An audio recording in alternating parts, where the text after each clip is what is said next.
This is Patrick Russell. I'm interviewing Harvey Holden for the first time. This interview is taking place on August the 3rd, 2021 in Clinton, Oklahoma. This interview is being conducted by the Making History Project. How are you doing today, Harvey? Doing fine. All right. Can you tell me what your birth date is? 10/3/33. And where were you born? Granite, Oklahoma. And can you describe your hometown for me when you were growing up? The hometown? What was it like when you were a child? Well, a few old cars and a few horses, like all country towns in this country. And a few bear joints, just a little all of it. About how many people live in Granite?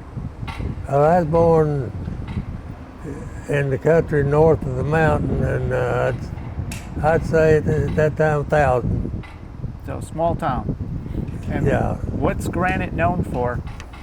Cotton, wheat, tombstones, cactus, wheat, that's whatever that's there. And how big was your family when you were growing up?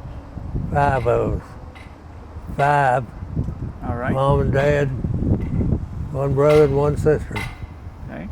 And what did your parents do? Farm. And so you had your own farm? Do we have it? Yes. How big was the farm? 500 and something acres at that time. Wow. And did you work on the farm? Yes. And what type of farm was it? Wheat, alfalfa, cotton, cattle, different feeds, that whatever looked like would make some money. And did you have lots of chores? Yeah, every day. Yeah. Did you have to wake up early to do chores? Yeah, Did you have to do chores when you came back from school? you done chores all the time. Even on the weekends? Hey, on the weekend wasn't no stopping. Weekend, you had whatever animal you had, I'd see that they was fed and watered, and well, just the whole shooting match. Dogs and cats, whatever. Did you have any hobbies or sports that you played when you were growing up? Well, I tried to play a little baseball, but that's about as far as it got. Just tried. High school ball games. What did you do in high school? And what? What did you do in high school? Did you do any sports there? High school. Mess around instead of studying mostly. Ah. What was the name of your high school? Brankman, Oklahoma, All right. What year did you graduate? 1951. All right. And what did you do after you graduated? Helped my dad farm, worked at the gin, whatever somebody needed help, done some kind of work. We had something to do all the time. What does it mean to work the gin? Cotton gin. What did you do when you work a gin? Well, gin the cotton. Pressed it up in bales. Just whatever was to go with it, just a little of everything. Okay. And how long did you work on that farm? But I was there till, well, actually we moved to Elk City. I actually worked there till biggest part of them, till 1984. Okay. May have been gone a week or 2 weeks or a month or something, but you come back and get back in it some more. So you've been pretty much a farmer your whole life? Most of my life. Farmer and truck driving. Whatever, be a little money in, stick in your pocket. Uh-huh. And did there come a time where you joined the military? Yes, And when was that? 1954, I believe it's October 1953. Okay. So was that 2 years after high school? Do what? Was that 2 years after high school? Yeah, 51, about 3 years. 3 years? So you worked on the farm for 3 years after high school, then you joined the military. Well, about 3 years. All right. What made you join the military? I was fixing to be drafted, and I wanted to get in something I wanted, if I could. Didn't want to be stuck out in the water because I can't swim. So you didn't want to go in the Navy? Yeah, All right. And this was, during the Korean War? Yes? that Korean War, I don't remember what part of it was at that time, but after basic, I sent to Fort Sill, Lawton, and was sent to the Army helicopter cargo school. And then I got through that, and I was instructed in line maintenance. And then my dad got sick with uremia, and when he got me out of the service to help him, and then he died 2 years later. And then I was headed to do with myself. Left the rest of the family help. And that's about the story of my life. Well, there's more to it than that. Well, So let's go back to the Army when you enlisted. You chose the Army because you didn't want to go in the Navy. How was basic training for you? I liked it. Had a good, sergeant. And a drill sergeant. Can't come up with his name right now well directly.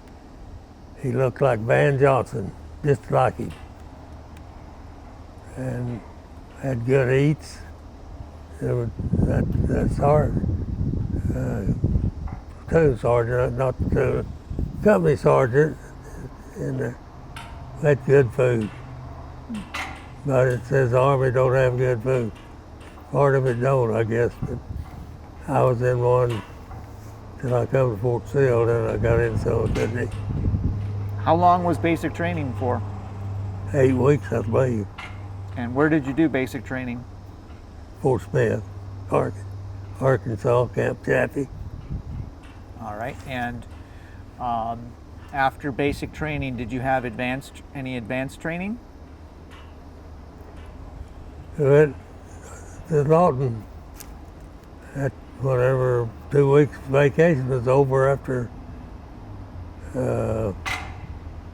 basic training. They loaded us up and took us to Lawton, not knowing where we were going to be. And after 2 weeks, I wound up the best deal the Army had, helicopter school. And I wish I could do it again.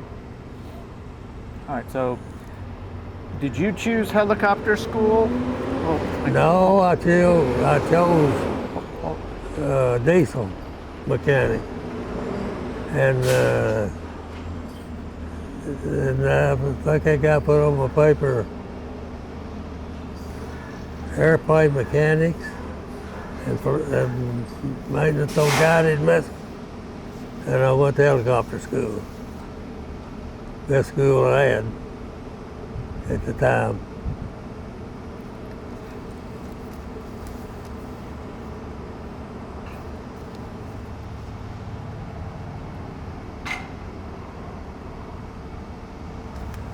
All right, so let's do that over again. All right, so you were telling me that you went to helicopter school. When they asked us what we wanted to get into, I'd always heard you'll get the last choice first. Well, I told them I didn't want anything but diesel mechanics. And they put me down in diesel mechanics first choice, maintenance mechanic on guided missiles second, and airplane mechanics third, and I went to helicopter mechanic school, one of the best schools the Army had. And it had such, everything got along so good, I was home a weekend pass every week. How long was your helicopter school for? I don't remember. Sure, it was 8 weeks or what. I don't remember. It's been a long time. And what type of helicopters were you training on and working on? What kind? Yeah. H-13 Hiller, H-15, H-13 Bell, H-15 Hiller, and H-19 Bell. That's, the 19 is the bigger bell. The Hiller, they give him to National Guard because they were crashing, killing people. And the 13 was a little two-man bubble, best helicopter they made then. And then lieutenant pilot took me out one evening to show me the instruments. And it was a hot day, about like today, if I remember this right. And we started out across the pasture, and I don't know, right now I couldn't tell you just how far, but it's half, 3/4 of a mile, I think. And that thing was so sore it wouldn't work us both back. I had to get out and walk back the first helicopter ride. It was the worst ride? Huh? It was the worst ride? The first one. Oh, first ride. The first ride. It was the worst ride too, because I had to walk home or back to the where we landed.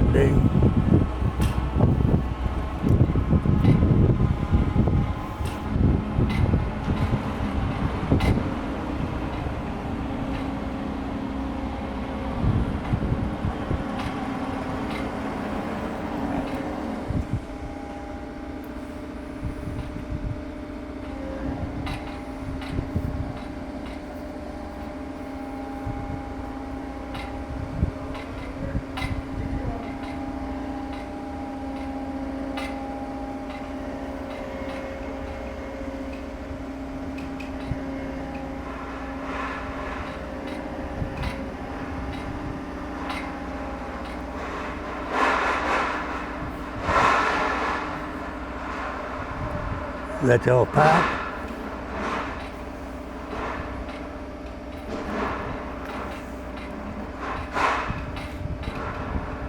He's on the farm, had some guineas. The guineas would be loud now. Hollering.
Okay, Harvey, you were telling me about that helicopter ride. Remember the helicopter ride? Took a ride. The first one and the first one and the worst one. The first one and the worst one. Yeah, your Yeah. helicopter ride. The first one I had a ride in was well, it was the Hiller H-25, and it was the worst ride. By the pilot was showing me controls, and we hovered across the pasture, hot day, half a mile or more, and the helicopter wouldn't bring us back, and I had to get out and walk. And they give that helicopter to them, H-25, to the National Guard that time, because they were killing people. It wasn't good. And then had the H-13, the H-19. Bells was, H-19 was a cargo, probably haul 8 or 10 people. Or loads of stuff. And when you were working on these helicopters, where were you stationed? Where was I, what? Stationed or based? Fort Sill. All right, is that where you spent most of your time in the military? Every bit, but except basic and chaffee. Okay. And what was your typical day like? What were you doing? Well, our section, and I've had other people tell me the same thing. You got it made. No, it's made. You just do lots of messing around. Eat good meals better than the others. Just you're in good shape. I don't know how to put it or it sound any different, but it's one that they've people that's flown them, went through them, got bukus of good jobs at all kind of companies now, law and everything, and it's just I just wish I could do it again. What did you specifically work on in the helicopter? Work on. Yeah, what did you do on the helicopter? On them with instructed line maintenance. We'd fix them where the guys was taken care of in would have to find the trouble we'd mess up. We'd put something wrong with it. And these are the ones that didn't fly. They were anchored down. And we'd mess them up in different ways, and they had to find what's wrong with it. All right, so you were a mechanic instructor. Yeah, So you were teaching other Army personnel how to fix helicopters. yeah, All right, and what you were just telling me is that you intentionally would mess them up yes. so that the student And, would learn how to fix the problem. yeah, he'd have to find what we'd mess up. Okay? Like, I couldn't tell you all of them right now, but it's one I remember offhand, like the had a magnet on them, and you mess the points up, put a piece of cardboard paper between them, they wouldn't run. So we just had to take care of the ones that tell them what to do, and then see if they do what they're supposed to do. Now, before you became a mechanic instructor, you were one of those students at one point, right? I was a student. And then were you working as a mechanic for a while before you became an instructor? Not really. Well, yes, too. We just had to still work under somebody else there. In there. And I don't remember how long. There'd be somebody over us then. We didn't just go out there and decide on our own we was going to do something. We had to take orders what to do to it. And is there any specialty amongst helicopter mechanics? Some work on the rotor, some work on electronics, or is it everything? No, best I can tell is you just do it all. A lot of it's a little simple. One thing that remember real good, of course, balancing big blades, you lay a quarter. That's how much a quarter on the high blade, and it'll push it down. Just one little quarter, they're out of line. So the tolerance is just only a little quarter can make a difference. It's just, yeah, they're all, of course, that's been 70 years ago. I don't know what they got now. They may have, and they don't tell him. And it's real important to have those blades synchronized, right? Oh yeah. Yeah, it'd have to be practically perfect. Perfect. And what about the tail rotor? You know, I don't remember. It's the same way, but I don't remember.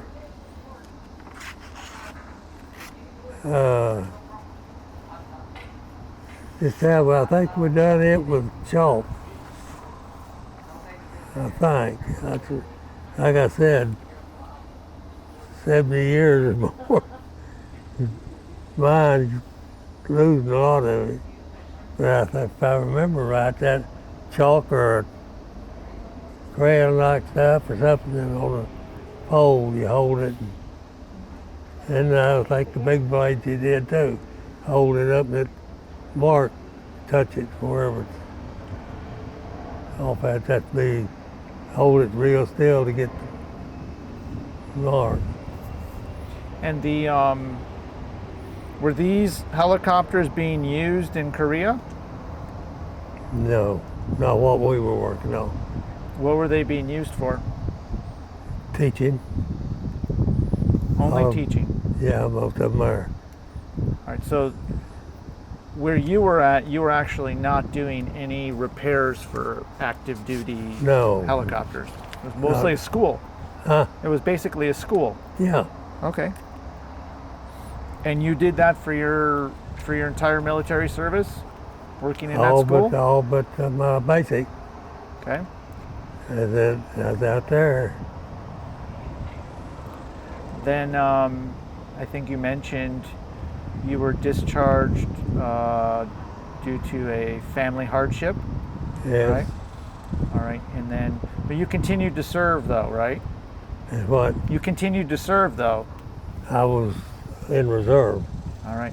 And what did you do in the reserves? Nothing. Just waited for them to call me. You did have to go train once in a while though, right? No? No. Oh. Just, if they needed me, I was subject to call. Okay. And that never came to pass? No. That was a quiet time, man. That's why it's enjoyable. That was a lull and everything.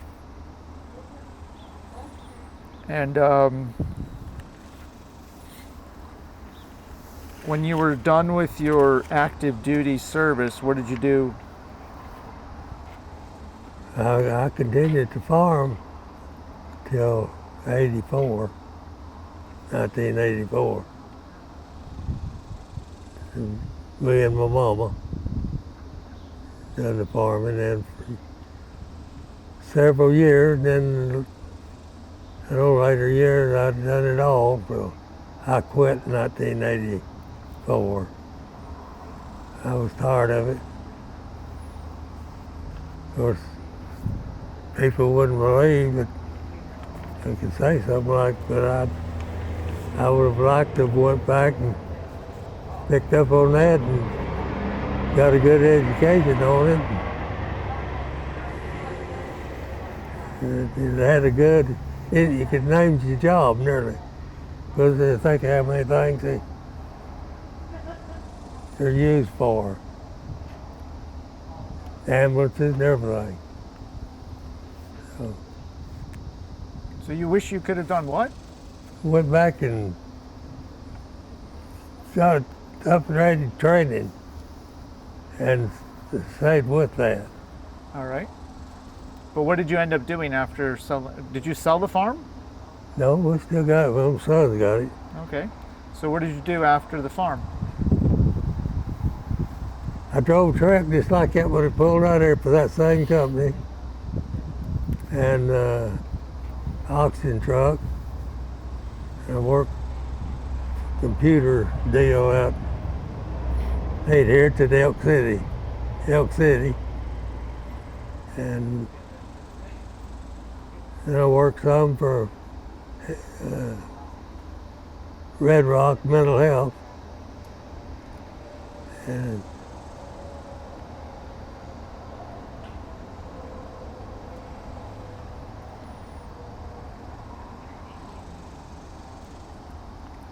so I don't know, that's about, and every day comes along, just do whatever now. Mm-hmm. Okay. So you enjoyed your time in the military? I did. No. And you might be one of the only people that believes that the food was good. I wish I could think of that old mess sergeant's name. It was good eating. It's as good as my mama cooked. Then I know a lot of people don't like SOS, but I loved it. And You're done. no. What was your Oh, I thought you said. what was your most memorable moment from your military service before we finish?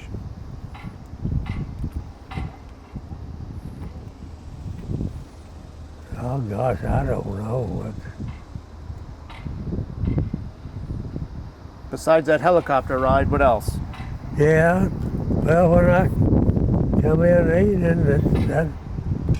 I didn't do a lot of running around. Like I said, I just got through my week, wore it in it, and went home.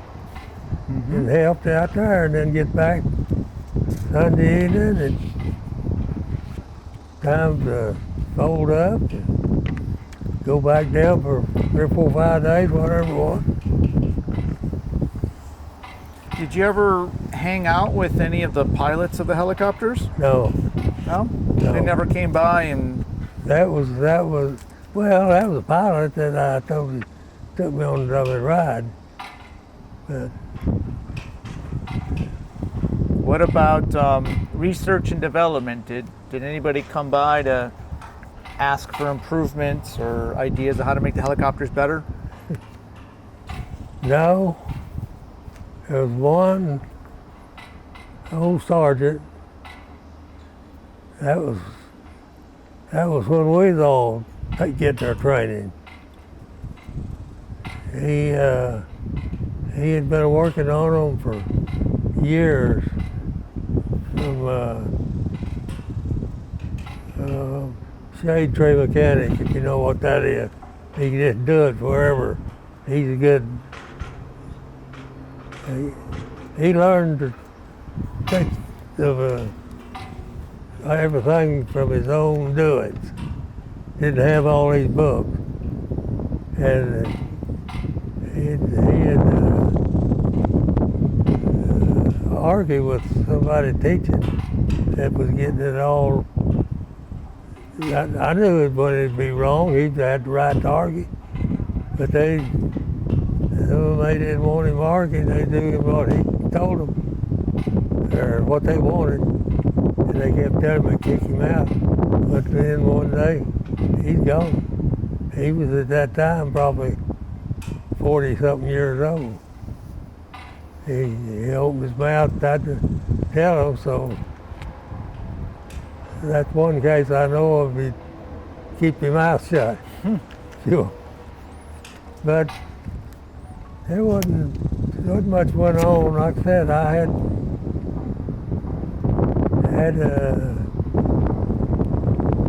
I don't know what you call it, an extra good deal, but do my week's work and go home. I didn't have to sit there and lay on the bed and all that. I went and farmed, took care of the cattle, whatever, for 2 days or 2.5, whatever. And then go back, put in a week, come back again. So you were not based at the station. You could actually go back home? And what? You could actually go back home? Oh yeah, Okay. I could leave. I could leave at, I know times I had 3-day weekends. And I was home from half a day to 3 days, you know, like all the time I was in, after basic. It wasn't my fault. Of course, people think it was, but I went where they told me. And Did what you were told to do. I done my part. And